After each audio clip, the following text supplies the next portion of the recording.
The speed of light is a number. It's 299,792,458 meters per second. That's fast. So fast, it's hard to imagine. A beam of light could circle the Earth over 7 times in a single second. It feels like the definition of instant. For all our human purposes, it basically is. You flip a switch, the light comes on. You don't wait for it. But this number, usually called, is more than just a speed. It's a rule. It's the ultimate speed limit of the universe. Nothing with mass can reach it. Or nothing at all, not even information can go faster. It's a fundamental constant of nature woven into the fabric of space and time itself. It's a pillar holding up our entire understanding of physics. So what if it was different? What if that pillar was a different size? What if the universal speed limit wasn't so high? Or what if it was much, much higher? It's a simple question. The answer unravels everything. Our world, our universe, our very existence is balanced on this one number. Changing it doesn't just change a few things. It changes all the things. Let's imagine a world where the speed of light is slow. Really slow. Not 299 million meters per second, but something we can understand. Let's say it's 100 kilometers per hour, a decent highway speed. Fast enough to get around, but you can beat it on a racetrack. The first thing you'd notice is the lag. The world would feel like a badly buffered video stream. Imagine you're standing across a large room from a friend. You shout hello. In our world, the sound takes a moment to travel. You see their mouth move, and a split second later you hear the word. But in this new world, light is slower than sound. So you'd hear your friend shout hello first. And then a moment later, you'd see their mouth move to form the word. Think about that. The sound arrives before the image. Every conversation would be like watching a poorly dubbed movie. You'd get used to it, I suppose. Your brain might learn to sync the two. But it would be a constant nagging reminder that reality isn't instant. Watching a baseball game would be a mess. A player hits the ball, you hear the sharp crack of the bat. A second later, you see the swing. The ball would already be sailing through the air before you saw the moment of impact. Sports would be a game of predicting the present by observing the recent past. This lag would get worse with distance. Talking to someone on the phone across the country would involve long, awkward pauses. The video calls would be impossible. The internet would be a joke. Sending a signal from New York to Los Angeles would take over a day. Downloading a single picture would take hours, not because of bandwidth, but because of the fundamental travel time of the information. The world would feel vast and disconnected again, the way it was centuries ago, but the lag is just the beginning. The truly strange stuff comes from Einstein. Einstein's theory of special relativity tells us what happens when you approach the speed of light. Things get weird, time slows down, distances shrink, your mass increases. In our world, you have to be in a particle accelerator or a spaceship moving at an insane velocity to even measure these effects. They're tiny, irrelevant to our daily lives. In a world with gap 100 km/h, these effects would be everywhere. They would be a part of daily life. Let's say you get in your car. You start driving down the highway. So you push the accelerator to 80 km/h. You are now moving at 80% of the speed of light. The moment you do, relativity kicks in hard. For you inside the car, time would start to tick by more slowly than for someone standing still. It wouldn't be a huge difference on a short trip, but it would be real. Drive for an hour at 80 km/h, and you would have aged just a tiny bit less than your friend who stayed home. Commute to work every day, and over the years, you'd be younger than your colleagues who lived closer to the office. People who traveled a lot for a living, pilots, truck drivers, would age noticeably slower than everyone else. How old are you would have a complicated answer. Well, in my personal reference frame or the stationary one. The world outside your car would look strange too. As you approach the speed of light, the space in front of you contracts. The road ahead would look shorter, squished, buildings would appear thinner, everything would be distorted as if seen through a funhouse mirror. The colors would shift. The light from things in front of you would be blue shifted, making them look bluish and higher pitched. The light from things you've passed would be red shifted, looking reddish and lower pitched. Driving would be a psychedelic experience, and you, or rather your car, would get heavier. Mass and energy are two sides of the same coin. The faster you go, the more kinetic energy you have, and the more that energy translates into mass. As you pushed your car from 80 to 90 to 95 km/h, it would get heavier and heavier. It would take more and more fuel to get each extra kilometer per hour of speed. Reaching the full 100 km/h, the speed of light, would be impossible. It would take an infinite amount of energy to accelerate your car to that final speed because its mass would have become infinite. The speed limit isn't a suggestion, It's a wall built into the physics of motion. So life would be weird, laggy, distorted, with time acting like a flexible, personal thing. But we could maybe survive it. The real problem, the reason a slow speed of light means no life at all, is much deeper. It lies in the most famous equation ever written, EMC2, energy equals mass times the speed of light squared. This equation is the key to understanding how the universe is powered. It tells you that mass is a fantastically concentrated form of energy. You can convert a little bit of mass into a huge amount of energy. This is the principle behind nuclear power plants and atomic bombs. It's also the principle behind the sun.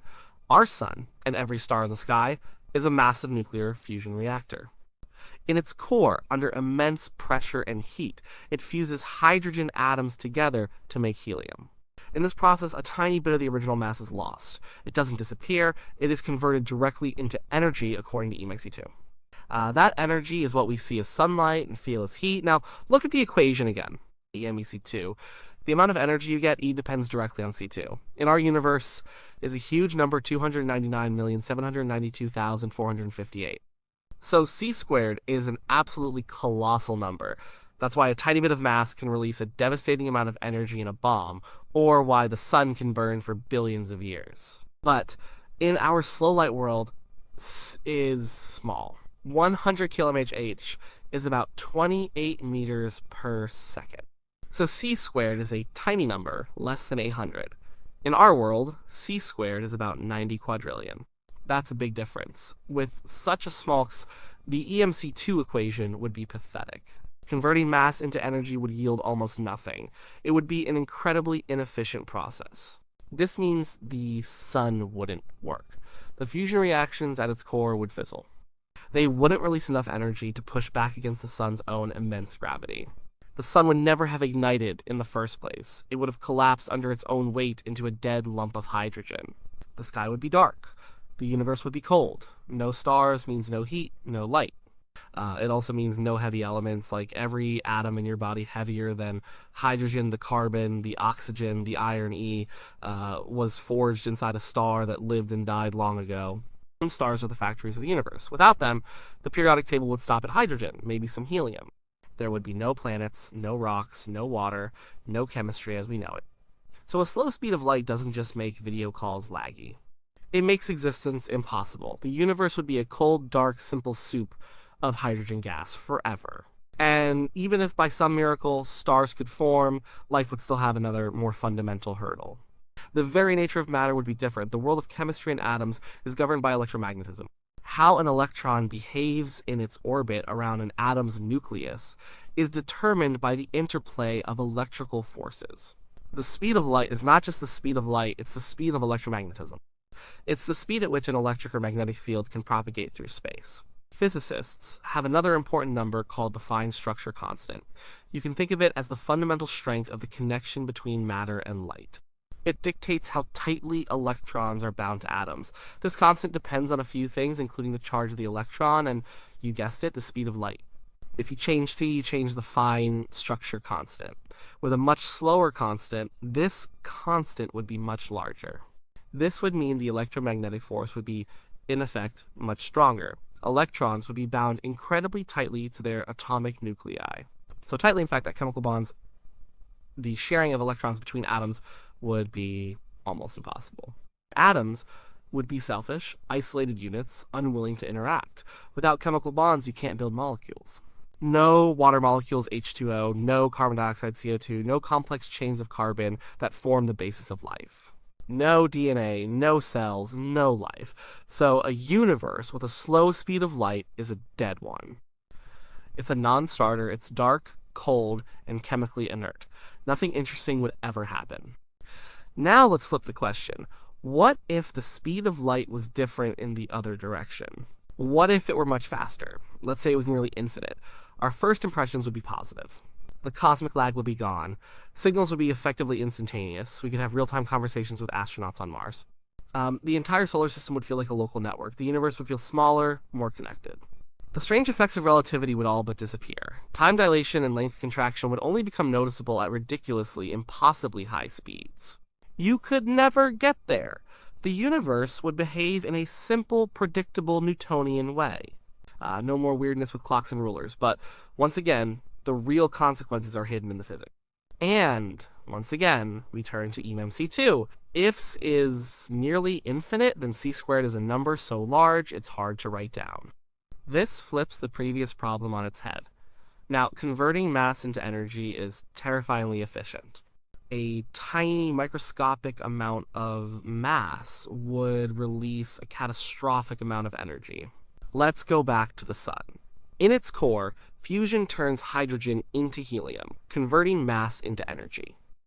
If K were vastly larger, each one of those fusion reactions would release trillions of times more energy. The sun would not be a stable, gentle source of life giving warmth. It would be a bomb of unimaginable power.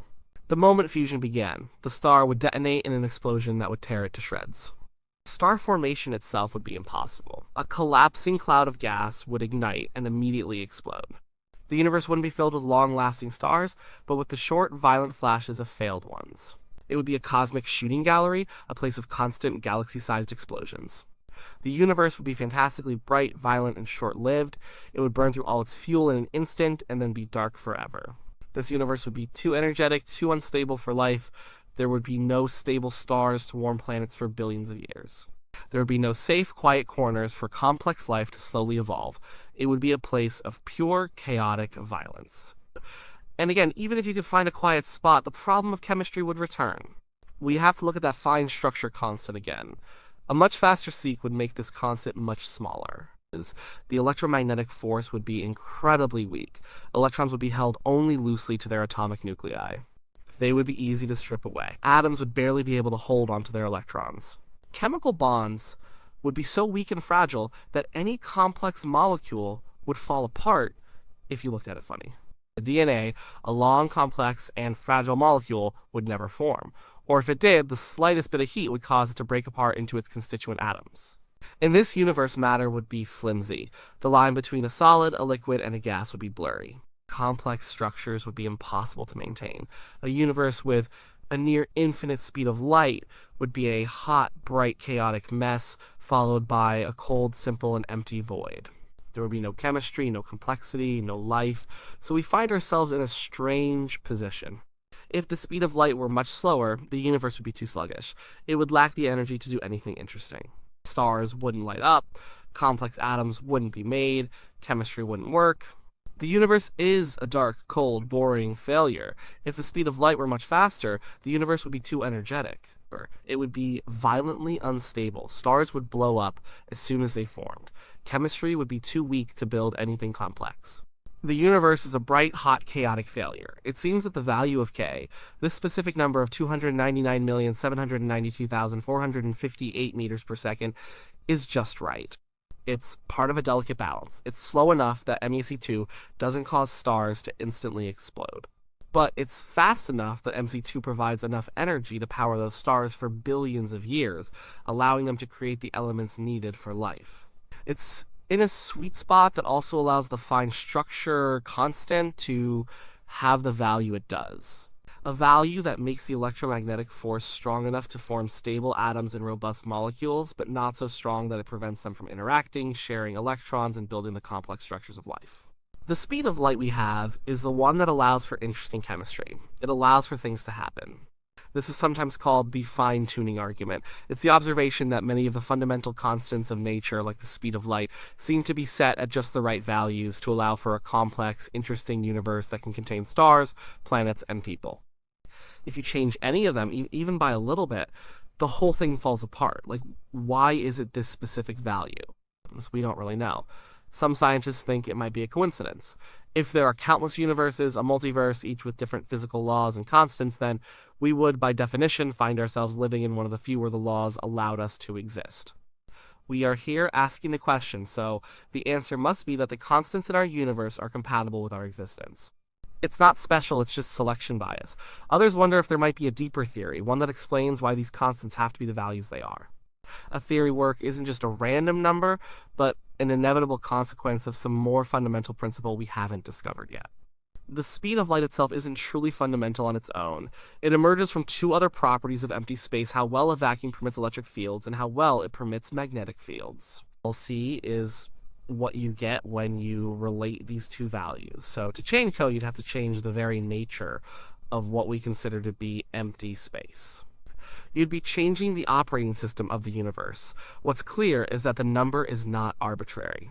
It's not just the speed limit for light, it's the speed of causality. It's the speed at which one event can affect another. It defines the structure of space-time. It dictates the relationship between mass and energy. It governs the strength of the forces that bind matter together. Thinking about changing it shows you how interconnected everything is. You can't just pull on this one thread. The whole tapestry of reality comes with it. The existence of stars, the elements on the periodic table, the stability of molecules, the possibility of life, all of it is tied to this one very specific, very fast speed. It's the tempo of the universe, too slow and the music never starts, too fast and it's just a blast of noise. As it is, it allows for a symphony that can last for billions of years, complex enough to produce things like us. We exist in the pause, in the beat, made possible by the rhythm set bike. The world is the way it is because the speed of light is what it is. And we are here to wonder about it.